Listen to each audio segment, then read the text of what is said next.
In California, the biggest blue state in the country, polls now show Republican and former Fox News host Steve Hilton leading a packed governor's race. He is trying to follow in the footsteps of fellow conservatives Ronald Reagan and Arnold Schwarzenegger. And a new CBS YouGov poll shows Hilton in the lead with 16% of voters backing him, followed closely by Democrat Tom Steyer with 15% and a few points further behind fellow Republican Chad Bianco. This race is intensifying as Californians experience skyrocketing charges at the pump and the highest gas prices in the country. According to AAA, the national average for a gallon of gas today is $4.44. Well, over in California, the average price is $6.10. But our next guest says he has a plan to bring prices down to about half of that, $3. For context, the last time gas was $3 in California was in 2020, when the global economy was shuttered due to COVID. Joining us now to discuss the Republican candidate for California governor behind that plan, Steve Hilton. Steve, thanks so much for joining us. You have blamed high gas prices in your state on California's climate policies, saying that these policies should be scrapped entirely. But peer-reviewed research has found that climate change is, in fact, worsening the risks for Californians, drought, wildfires, et cetera. So I want to ask you specifically, do you believe man-made climate change is real? And if so, is there any policy, state or federal, that you would support to address it? If not, presumably the laws on the books in California. Well, hi, Catherine. Great to be with you. Yes, I do. I think that we have to take sensible policy steps on climate change rather than ones that are counterproductive, hurt working families and businesses, and don't actually help address the problem. So the heart of the problem in California is that right now we are importing nearly 80% of the oil and gas that we use, even though we have abundant supplies right here in California. That adds to the cost. And it also means that refineries here in California are closing down because there's not enough business for them. And so it makes no sense to me, it seems, to, well, as long as we're using oil and gas in California, to ship it halfway around the world, 7,500 miles from the Middle East. Iraq is one of our largest suppliers, or indeed to expand oil drilling in the Amazon, which is happening as a result of California's climate policies, when we could be getting it from right here in state, instead of shipping it on giant super tankers, which are incredibly polluting, taking it in a pipeline from Kern County, not far from where I am today in the Central Valley, to the refineries in LA and in the Bay Area. So it's an example, I think, of where we can have sensible policies that don't hurt working people who are driving their cars and trucks every day, paying this price, which is now crippling for people on low income. So I think that's why we got to go in a different direction. So just to clarify, when I asked about what policies you would support that are pro-climate, it's about shifting where our oil comes from, as opposed to, you know, any of the other options on the menu, carbon taxes, cap and trade program, renewable subsidies, things like that. You're saying the solution is oil, but just oil from the U.S.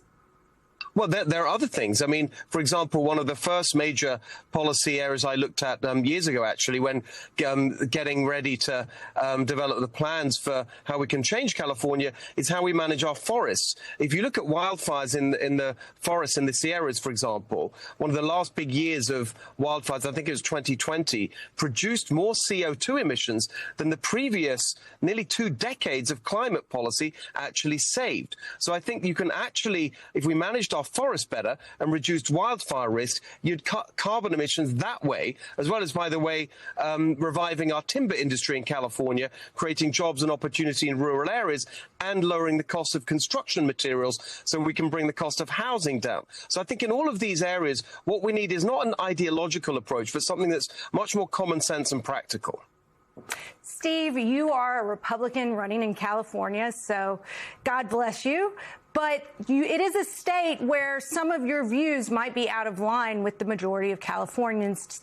Take, for example, abortion rights, where 2/3 of California voters support full abortion rights. Let's play what you said in an interview earlier this year about a California doctor who prescribed the abortion pill in Louisiana, and I want to talk about it because it's been back in the news. So just to be clear, as governor, you would send that doctor to Louisiana. Well, I'd enforce the law, which is that Louisiana is enforcing its law. Yes, I would. Absolutely. So, Steve, do you still stand by those comments, especially in light of the Fifth Circuit ruling that any prescribers have to be in person now and telehealth is not allowed for the prescription of the abortion pill?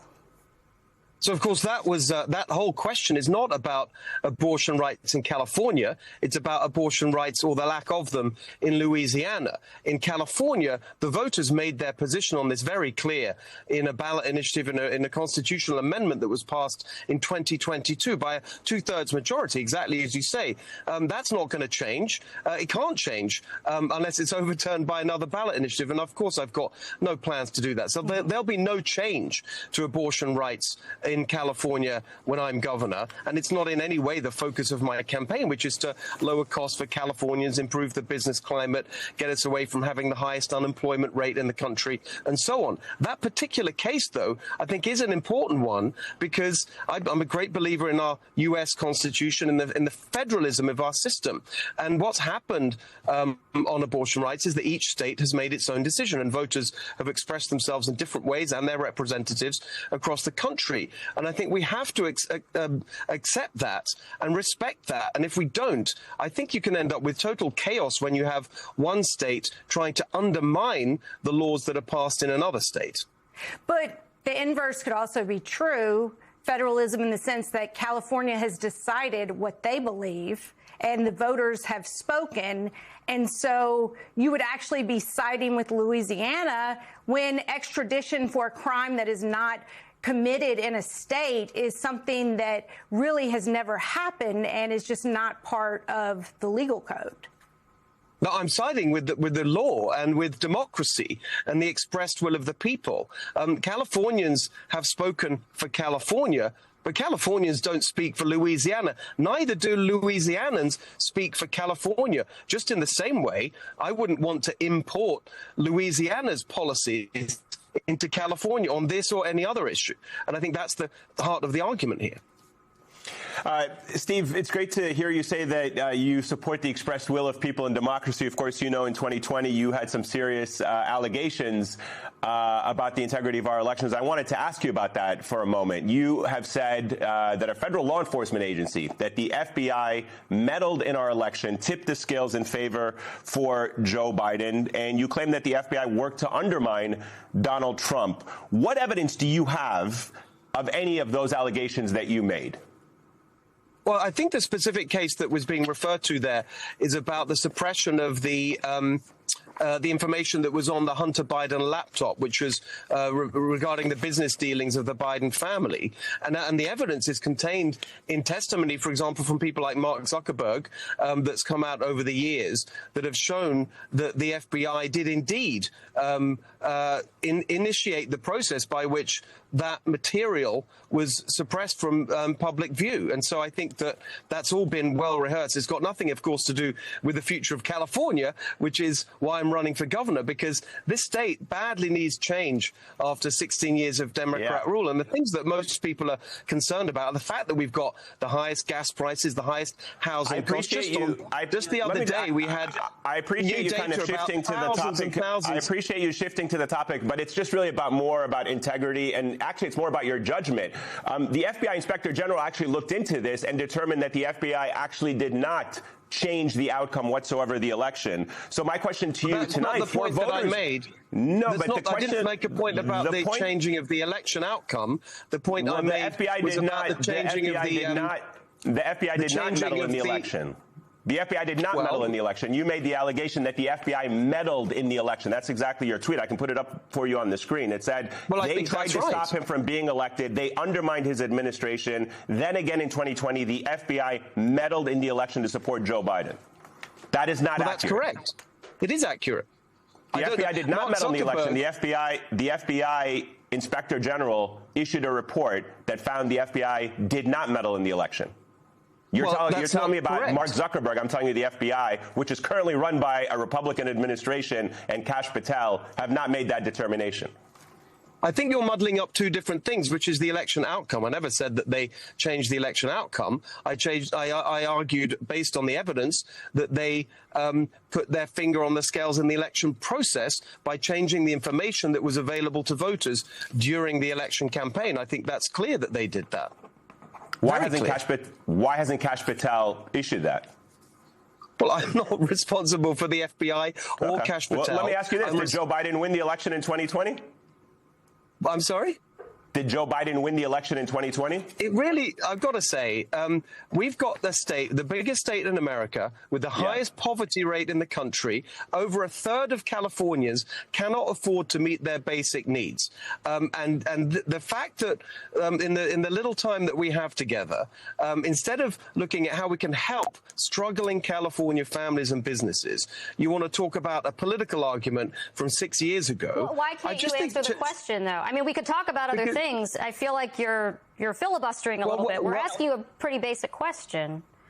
Well, I want to, because as I pointed out, we don't have too much time together. I think the priority, obviously, is got to be what this election's about, which is the future of California. Yes or no. Yes or no doesn't take a lot of time. No, I don't want to.